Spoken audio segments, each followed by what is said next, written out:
आज से हमारी एक नई सीरीज स्टार्ट होगी जिसमें हम आपको डे 1 से लेकर एंड तक किस तरीके से वेजिटेबल को हम मैनेजमेंट करेंगे।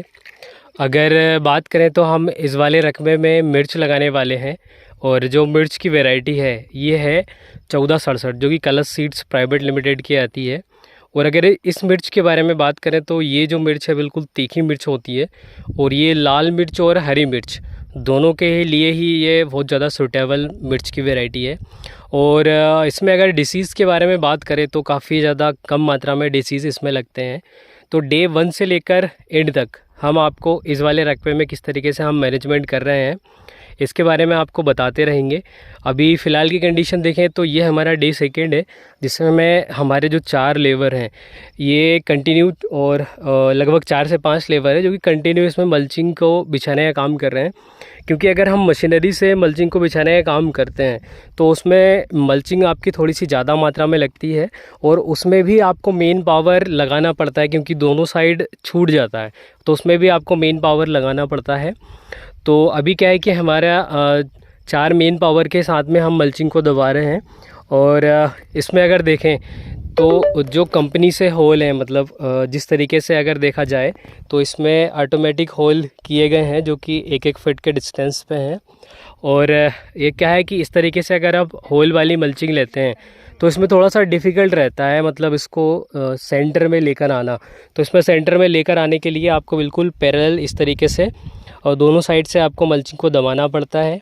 अभी अगर हम बात करें तो यहाँ तक हमारी मल्च जो है कि दब चुकी है, यहाँ से हमारी 4 लाइनें और बची हैं। ओवरऑल रकबे के बारे में बात करें तो लगभग ये 1 बीघा से भी थोड़ा सा कम रकबा है। इसमें हमारे 4000 प्लांट्स लगाने का प्लान है। अब देखते हैं कितने प्लांट्स इसमें लगते हैं। अभी क्या है कि हम इस तरीके से पहले होल बना लेते हैं और उसके बाद फिर इसमें जो मल्चिंग दबानी है ये दबाना स्टार्ट कर देते हैं। अभी अगर ड्रिप के बारे में बात करें तो 1.25 लीटर पर आवर के हिसाब से हमारा ड्रिप का डिस्चार्ज है। मैं आपको कुछ चीज़ें आगे दिखा देता हूँ जो कि हमें थोड़ी सी ध्यान में रखना चाहिए क्योंकि अगर जो किसान फ़र्स्ट टाइम में इस तरीके से मल्च पे खेती करने के बारे में सोच रहे हैं या फिर इस तरीके से मल्च से मिर्च लगाने के बारे में सोच रहे हैं उनमें बहुत सारी ऐसी चीज़ें हैं जिनको कि ध्यान रखना पड़ता है। वैसे जो किसान ऑलरेडी पहले से ही मल्चिंग और ड्रिप के साथ खेती कर रहे हैं उनको लगभग सारी चीज़ें पता है कि कौन कौन सी हमें सावधानियां रखनी चाहिए, किस तरीके से हमें मिर्च का मैनेजमेंट करना चाहिए, सारी चीज़ें किसानों को ऑलरेडी पहले से ही पता रहता है। अभी हम आपको थोड़ा सा दिखा देते हैं कि हमें कौन कौन सी चीज़ें थोड़ी सी ध्यान में रखना चाहिए। अगर स्पेशल रूप से देखा जाए तो देखिए ग्रोमेट उसके बाद टेकअप ये सारी चीज़ें आपको मैनेजमेंट करके चलना पड़ता है ताकि आप बाद में परेशान ना हो सकें। अभी हमारा देखिए ये है मेन लाइन, ये मेन लाइन है और इसमें हमने नल वगैरह दिए गए हैं ताकि हमें अगर किसी लाइन में अगर ओवर पानी हो जाए तो हम उसको बंद करके बाकी दूसरी जो लाइनें हैं उनको पानी सप्लाई कर सकें। अभी यहाँ से हमारा मल्च डलना स्टार्ट होगा। यहाँ से ये हमारी 3 से 4 लाइनें और रही हैं और जैसे ये डल जाएंगी उसके बाद फिर हम आपको पूरा क्लियर दिखाएंगे। अभी क्या है कि इसमें कुछ चीज़ें ध्यान वाली आपको रखना चाहिए जिससे जब आप इसमें नल वगैरह लगाते हो तो उस समय आप कोशिश करें कि यहाँ आपका डैमेज ना हो। क्योंकि अगर आप जैसे ये जो ग्रोमेट टेकअप है अगर ये 16 नंबर है तो इसमें आपको 16 नंबर ही लेना चाहिए। और ज़्यादातर क्या होता है कि पाइप के फटने के चांसेस यहाँ से रहते हैं तो आप कोशिश करें कि यहाँ जब आप इसमें नल वगैरह बिठाएं ग्रोमेट टेकअप वगैरह जब भी आप लगाएं तो उसमें थोड़ी सी सावधानी रखनी चाहिए ताकि इनके ब्रेक होने के जो चांसेस हैं ये 0 रहें। अभी क्या है कि हमारा यहाँ से ये पाइप ब्रेक हो चुका है, अब इसको यहाँ से काट के निकालना पड़ेगा और यहाँ पर हमें फिर से एक जॉइंटर लगाना पड़ेगा क्योंकि अगर अभी हम इसको यहाँ से नहीं निकालते हैं तो यहाँ से बहुत ज़्यादा लीकेजिंग होगी। अब इसके साथ हमने किस तरीके से सेटअप किया है ये सेटअप भी हम आपको थोड़ा सा दिखा देते हैं। यहाँ क्या है कि हमने सारी जगह पे नल लिए हैं और क्या है कि ये जो नल आप लेते हैं इनमें आपको अच्छी क्वालिटी का लेना है ताकि क्या है कि इससे क्योंकि यहाँ से लीकेजिंग बहुत ज़्यादा होती है। अगर इसमें अगर लीकेजिंग होती है तो फिर आपका जो फर्टिलाइज़र जाता है इसमें भी बहुत ज़्यादा चांसेस रहते हैं आपके लीकेजिंग के, इसलिए आप कोशिश करें कि ये अच्छी क्वालिटी का बनाएं। यहाँ हमने एक बाल दिया है और ताकि अगर हमें ये लाइनें आगे ना चलाना हो तो हम इसे पूरी लाइन को बंद कर दें और हमारा जो पानी है यहाँ से आगे चला जाए। अभी हमने ये एक पॉइंट इसलिए देकर रखा है ताकि अगर हम यहाँ से कोई और वेजिटेबल लगाएं या फिर हमें ड्रिप का कभी भी प्लान बने तो हम यहीं से इसी में जॉइंट करके आगे ड्रिप चला सकते हैं। अभी हम आपको फ़िल्टर दिखा देते हैं कि फ़िल्टर हमने किस तरीके से सेटअप किया है।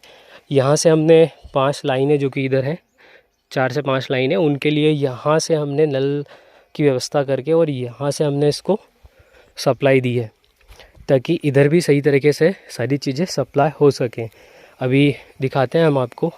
अभी क्या है कि एक चीज़ बहुत ज़्यादा आपको थोड़ी सी ध्यान में रखनी है कि जब भी आप मल्चिंग को बिछाएं तो कोशिश करें कि आप सही तरीके से बिछाएं, क्योंकि हमने एक ये प्रैक्टिकल में लिया है कि अगर आप ब्लैक कलर की मल्च को ऊपर रखते हैं और सिल्वर कलर की अगर नीचे रखते हैं तो किस तरीके से आपको इसके बेनिफिट और क्या नुकसान होते हैं। क्योंकि ब्लैक कलर जो रहता है इसमें क्या होता है कि रूट आपकी बहुत अच्छी चलती है पौधे की, और ब्लैक कलर क्या होता है कि अगर जैसे अभी ठंड का समय चल रहा है, विंटर सीजन चल रहा है, तो इसमें क्या होता है कि अगर आप ब्लैक कलर को ऊपर रखते हैं तो हीट बहुत जल्दी मिलती है जिससे कि पौधा बहुत जल्दी चलना स्टार्ट कर देता है। तो हमने ये कोशिश की है कि एक जो फिल्म है इसको मल्चिंग पेपर, इसको हमने ब्लैक कलर को ऊपर रखा है, सिल्वर कलर को नीचे रखा है। तो इसका क्या रिजल्ट मिलता है ये भी हम आपको बताएंगे। और उसके साथ में हमारी जो मेन लाइन है ये यहाँ से ऐसे आके यहाँ आई है और यहाँ से हमने किस तरीके से सप्लाई दी है ये हम आपको थोड़ा सा दिखा देते हैं। देखिए यहाँ से आपको ये सप्लाई मिलेगी। स्टार्टिंग से मैं आपको दिखाता हूँ। यहाँ से क्या है कि हम जॉइंट खोलेंगे मोटर का, उसके बाद फिर यहाँ लगाएंगे इसमें। जैसे ये यहाँ से जॉइंट होगा उसके बाद आपका पानी यहाँ आएगा। यहाँ ये बेंचुरी के लिए है, ये वाल जब भी हम चालू करते हैं तो बेंचुरी यहाँ से जो खाद है उसको उठाना स्टार्ट कर देती है। उसके बाद ये हमारा मेन फ़िल्टर है, तो ये फ़िल्टर आपको कंप्रेसर बताता है कि कितना आपका कंप्रेसर है। तो ये फ़िल्टर है और फ़िल्टर के बाद में मतलब ये टेम्परेरी है, हमारा जो सारा सिस्टम है ये टेम्परेरी है। बहुत ज़्यादा हाई क्वालिटी से हम इसको मैनेजमेंट नहीं कर रहे हैं, मतलब बिल्कुल लो क्वालिटी से लो बजट में हमने ये सारा सेटअप तैयार किया है। अब यहाँ से हमारा जो पानी है यहाँ से ड्रिप में जाता है, जो हमारी मेन लाइन है यहाँ से मेन लाइन में चला जाएगा। इसके अलावा ये जो लाइन हमने एक्स्ट्रा छोड़ के रखी है, अगर फ़िल्टर में से आपको कहीं और चलाना है तो हम ये लाइन को स्टार्ट करके यहाँ से इस बाल को स्टार्ट करके और यहाँ से आगे दूसरी जगह भी हम सप्लाई पानी की दे सकते हैं। तो कुछ इस तरीके से हमने मैनेजमेंट किया है, जो कि हमने आपको सारी चीज़ें डिटेल में दिखाई है कि वेजिटेबल हम किस तरीके से मैनेजमेंट कर रहे हैं। बाकी आगे हम आपको डे बाय डे 1 से लेकर एंड तक किस तरीके से हमारी मिर्च चल रही है, क्या प्रॉफिट रहेगा, क्या नुकसान रहेगा, ये सारी चीज़ें हम आपको दिखाते रहेंगे इस वीडियो के माध्यम से।